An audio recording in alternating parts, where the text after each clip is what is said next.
Chronicles of Liberty. Today, I just wanted to talk a little bit, 3 days from the primary.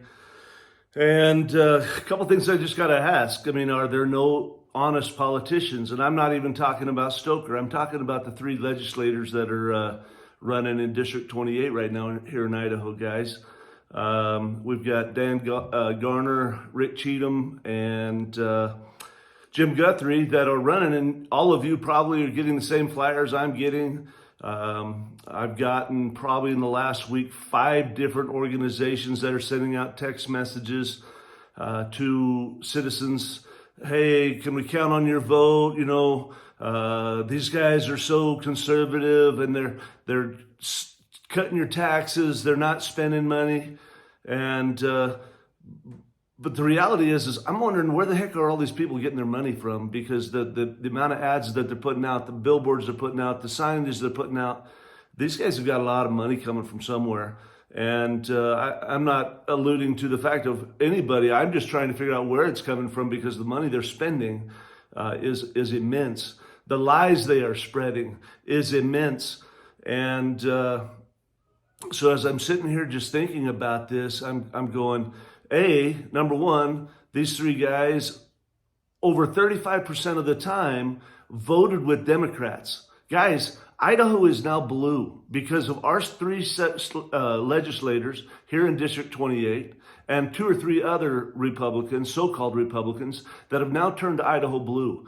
They vote 35% or more percent with the Democrats in bills. There is nothing conservative about them. And I'm just so abjectly opposed to lies, to flip-flops, to telling the people what they want to hear in order to get reelected. I want honest men and women with integrity that will uphold the Constitution of the United States as the supreme law of the land and the Constitution of the state of Idaho. Don't lie to me. And if you voted with a Democrat, you better have a dang good reason. Dan and Cheatham, you better have a good reason why you tried to block eliminating pornography from our school libraries and our public libraries, because I haven't heard it yet.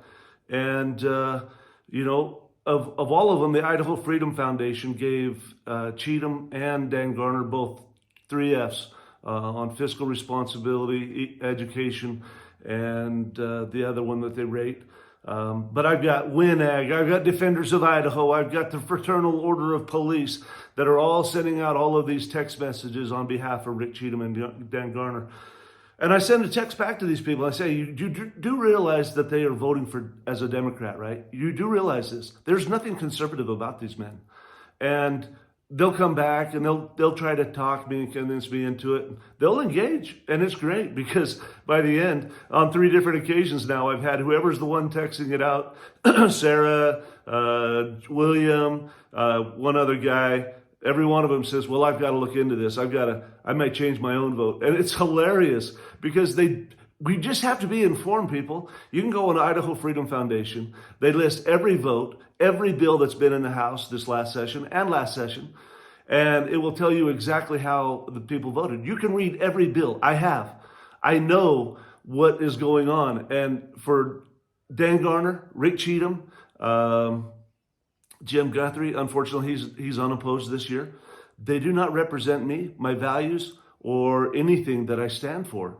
And people, I hope you all educate yourself a little bit, and we vote these guys out, and put James Lamborn in, Jackson in, and let's see if we can get somebody that's going to uphold the Constitution a little bit in that legislator, because our governor is no constitutional supporter either. So we have to have strong legislators to balance our governor. And so just my rant. If I don't make a change now, it's not going to matter. And the primary is less than 3 days away. So get out and vote, educate yourself, and let's try to take Idaho back. Let's make it red again, because right now, people, we're blue. Definitely purple, but we're blue. And I'm embarrassed that those 3 legislators out of District 28 are